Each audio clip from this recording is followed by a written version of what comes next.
Pro to go. Let's say we're playing a significantly weaker team. We're using Pedro Porro at the back, so Pedro Porro is playing long balls from the back, and Miguel is playing crosses. Sule is playing crosses. Madison is doing his own. Who else again? Matistel is in the box causing havoc. Solanke is in the box causing havoc. Beckvolt is there, box crashing. Everybody's going. Baliba is sitting for counter attack, and we're killing them. We're killing our enemies. God, I can't. A boy can dream.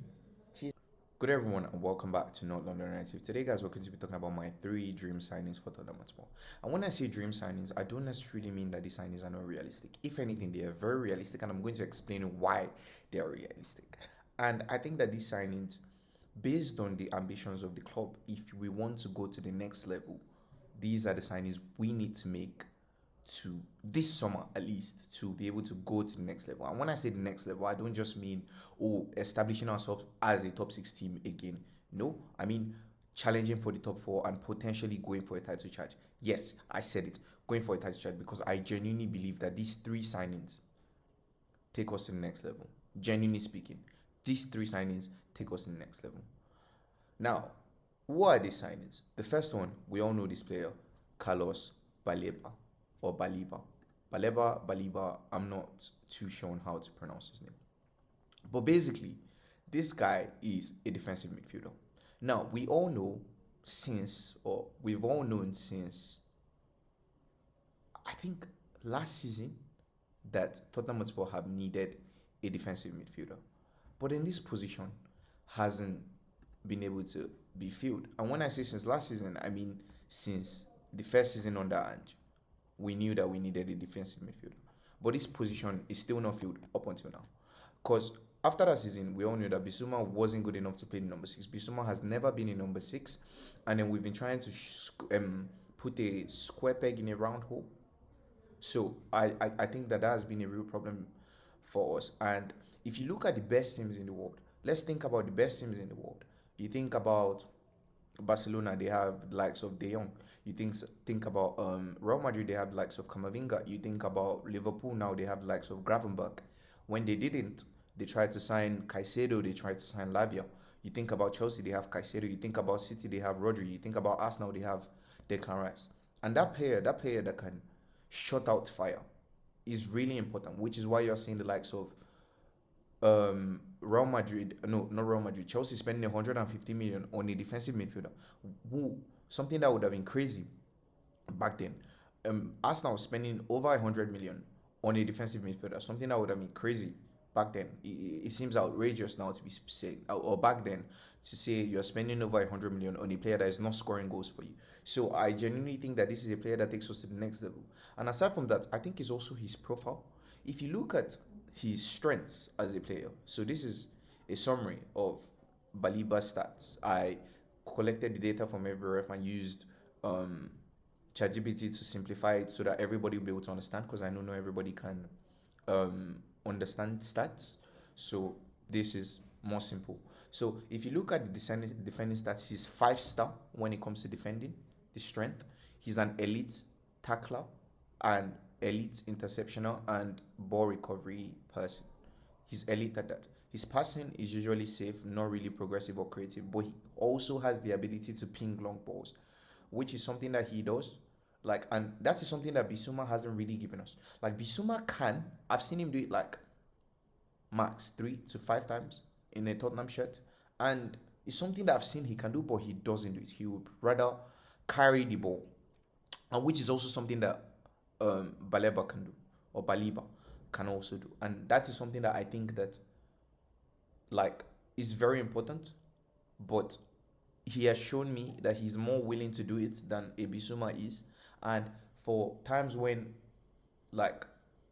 under Thomas Frank we're going to be playing something like a back 5 and then 2 strikers, it's going to be very important for our players to be able to ping the balls. And now we know that we won't just have Madison pinging the balls from behind. We also have Baliba that can do it. We also have Bergvall that can do it. So now we have more options. So any of our midfielders on the ball, we have Pedro Porro ping the ball. We have Romero ping the ball. So many players that can do it. So it's not just Romero or Pedro Porro that we're depending on for them to have the ball for us to ping the ball forward to the strikers. His dribbling is also very good. He has a very high strong a very strong take on success rate, and he's a very very good ball carrier. Like, he's so strong and he's so small. He has this small stout slash like a Shaqiri. He has that he has that very small stout strong stature, very strong. Now he cannot strike a ball, like shoot a score goals to save his life. He can't do it. He's not the best finisher. He's a very poor finisher, and he shoots a lot of the time from long distances, so that even makes him look worse than he actually is. But yeah, and he's also 6 foot tall, so he wins a fair amount of his aerials. And I don't know if you guys know this game, Dream League Soccer, but he's also very good aerially because he's strong. So a lot of the times you see centre backs that are it's usually centre backs and strikers that are very aerially dominant. And just because it's not just about being able to jump, it's also about being strong enough to hold the other person when you're jumping for the ball. And this is something that Baliba has it, which is why you see that he's rarely bullied. You see that he's rarely bullied, and he's not like creative. He's like how Brighton use him. He's at the back to put out fire. So in essence, Baliba is a defensive powerhouse in midfield. He's excellent at disrupting play and recovering the ball. While he's not a creative force, he can also offer solid ball carrying. He has disciplined positioning and physical dominance. He's best suited as a destroyer, and that is what is very key, a destroyer, which is what we needed. Which is why a lot of people, Tottenham fans, have been talking about how, if we had Højbjerg in the system, we would have been able to do better and this and that. This guy gives us that. And the best thing about Baliba is that he fits the Tottenham profile in the sense that he's 21 years old. And this is a DM that if we can get, he's going to stay here for 5-6 years. And if we're blessed, considering this type of talent, Baliba in midfield, I don't know who the third person is going to be, but Jesus Christ, he could be here for 10 years, because I think with the team that we're building, the team that I am setting the foundations for in this video, I genuinely believe that Tottenham Hotspur can go on to challenge for titles for the next few years, for the next generations, like next years, like I'm talking 5, 6, 7, 10 years with this team that I'm building the foundation for. So you see that he's also a deep line ball winner in a double pivot or a holding role, so he can also play as a lone six. So yeah, basically that's the first player that I want to talk about. So now you're wondering the cost. How much will a player like Baliba cost? So we've seen Caicedo go for 115. I would say that Baliba should cost like 120 million. And you're probably wondering, how can Tottenham afford that? Well, we are making money from the stadium. This year is probably going to be the record year for revenue here for what we've made, based on the concerts we've had, based on being in the Champions League, based on winning the Europa League. We're going to make so much money this year. So that's that. So I think that considering all these factors, we should have at least, worst case scenario, 100 to 150 million in the bank. So we should be able to pay for Baliba. And we're not paying it upfront. It's also obviously going to be in installments. And I think Levy will be able to get the best deal for us in that aspect. So yeah, when you say you want to challenge for the title, you want to win the Premier League, you want to win the Champions League, this is the kind of signing that you go for. This is the kind of signing that everybody gets on and says, yes, I'm behind this, because this is a key position for us that we don't necessarily have anybody, and we need it. I know a lot of people have been saying, oh, Eze is that player, Mbeumo is that player, but I don't necessarily think that they are what we need, and I'm going to explain why. I think that the DM position is more important than these attacking positions. If, like, I'm a firm believer in you seeing something through. If you say you want to go down Project Youth, then go down Project Youth. And go down, don't just say, oh, you want to go down Project Youth. You put your money where your mouth is. Like Chelsea are doing. They went out there to sign the likes of Cole Palmer, the likes of Caicedo, the likes of Enzo Fernandez, the best in the world. You go out there and sign the best in the world. Now, this is going to be our signing of the summer. Now, obviously, after signing a Baliba, we can't necessarily go out there and say we want to sign Mbeumo. He doesn't even want us anyway. So, bye-bye. Get out. I don't want you anymore too. So, yeah, if you don't want me, I don't want you. I don't want you at my club too, so you can go. I don't want you. But yeah, now, who is the second signing?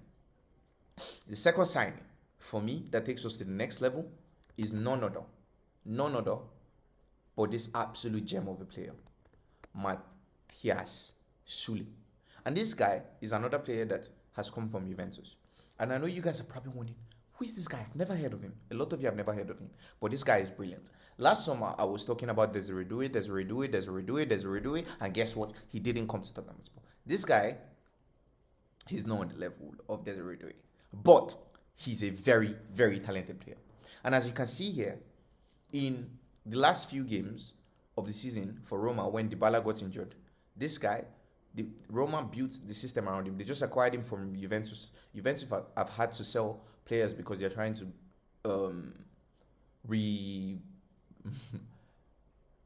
fix their books, basically. Fix their books from the damage that's been done. We all know about what happened with Paratici and Juventus and all that. So from all that, they're trying to fix their books. So a lot of their gems they've had to sell. And that's why we saw the likes of Dean Heisen leaving, and the players like Timothy Weah were linked with exits and things like that. So they're trying to sell a lot of players.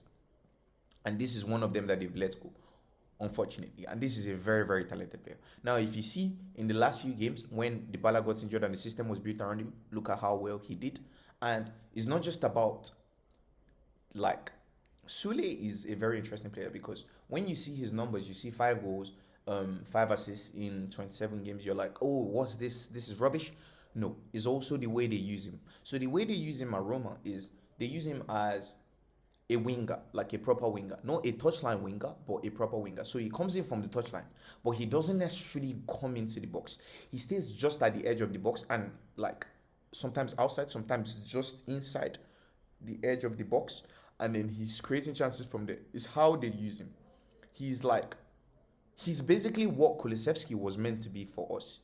That is what I think Sule is. And Sule is like 6 feet tall. So when you see that, oh, he's not very physical, it's because of how he plays. Even though he's 6 feet tall and he has that Kulusevski type profile, he's like light on his feet. He's very light on his feet, as you can see here. So now let's go through his stats, the summary of the stats.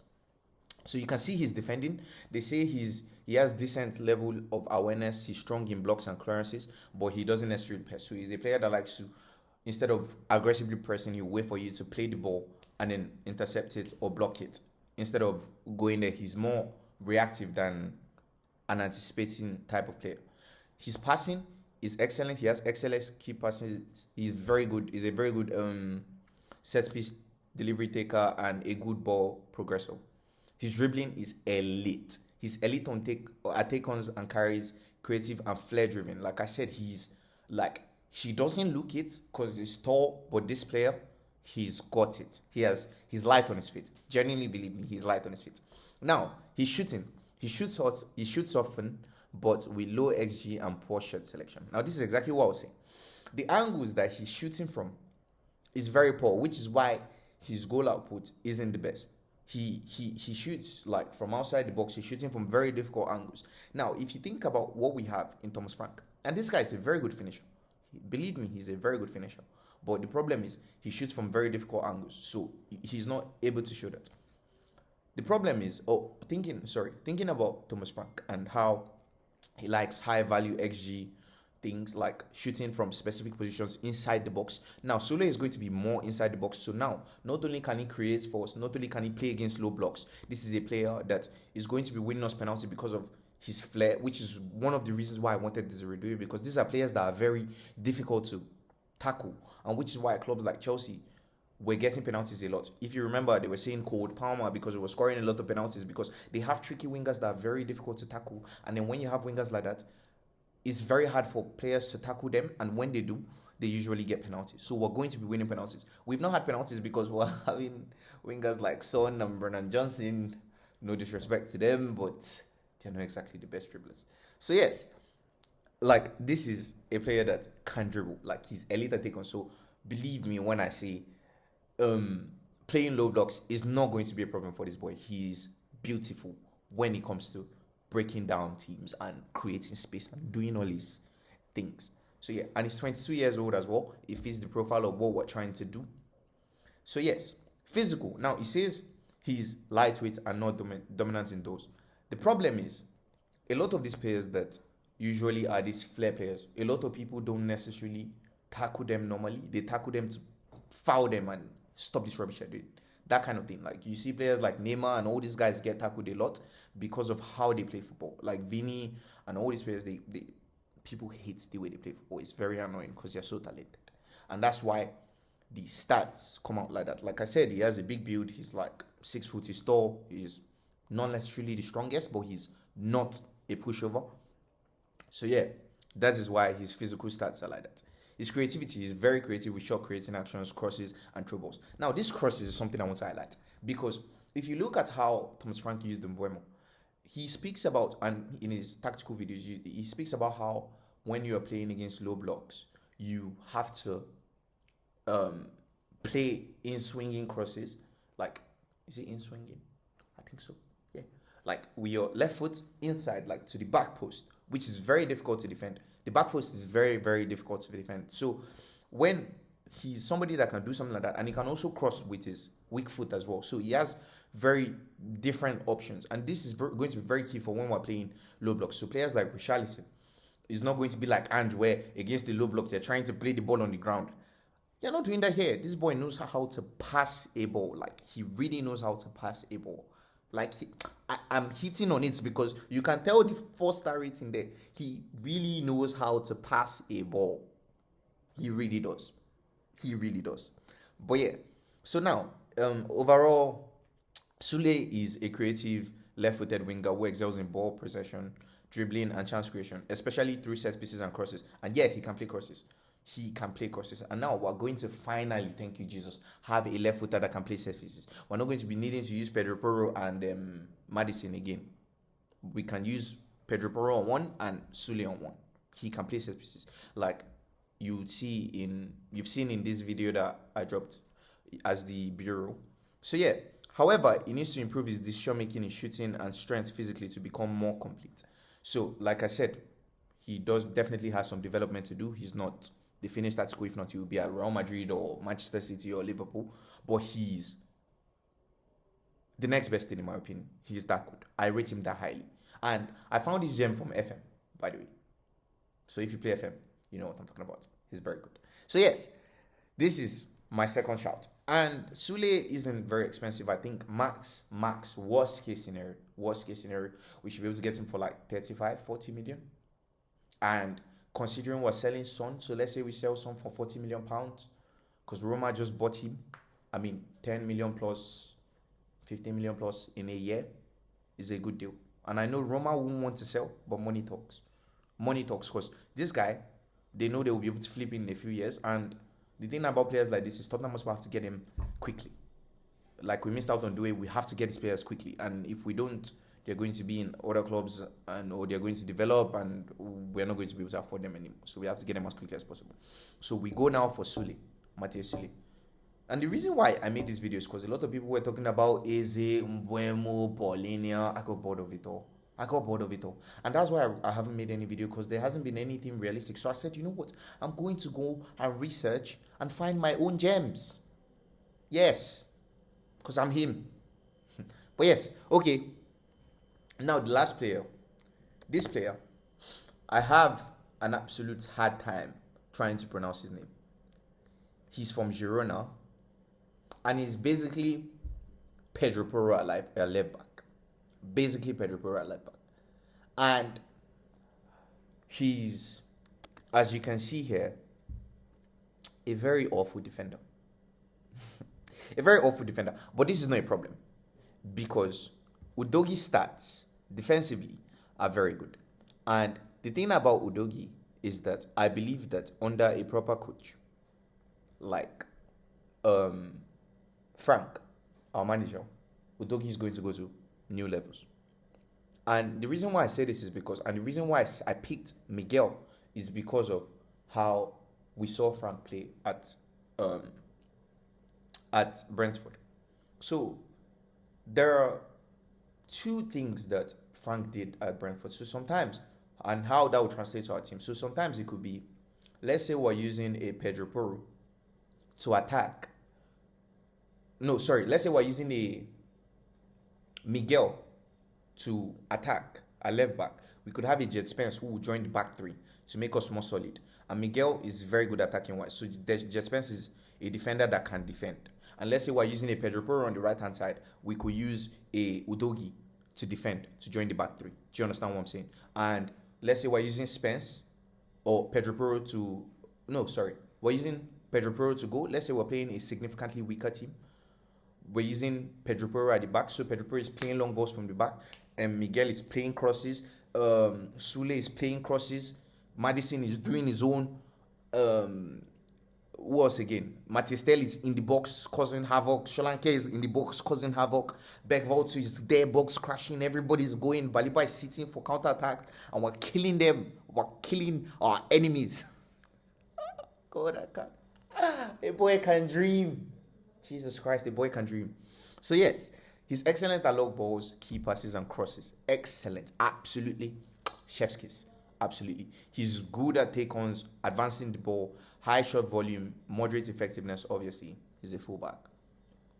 Physical, he's lightweight, and he struggles there early. Typical, he's more of a technical player, but I think that with the manager we have, we're going to be able to hide his weaknesses and play him to his strengths. That's the key thing. That's the key thing about all these players I'm seeing.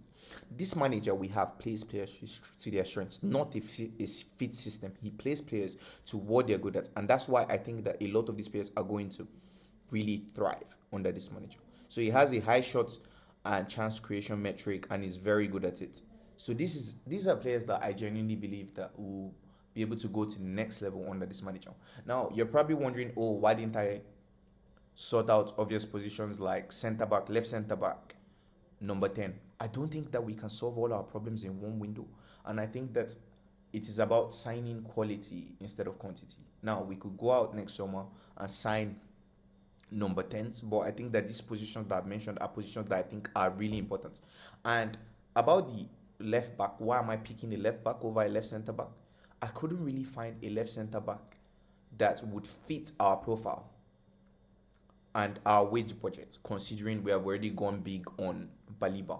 So we need a left back, which is very important. Then one of the 1 million right centre backs that we have can play in left centre back. And then for the number 10, we would have to address it another window. But we have Kulusevski that could fill in there. Possibly Sule can fill in there. We have Mikey Moore. We have Jamie Donnelly.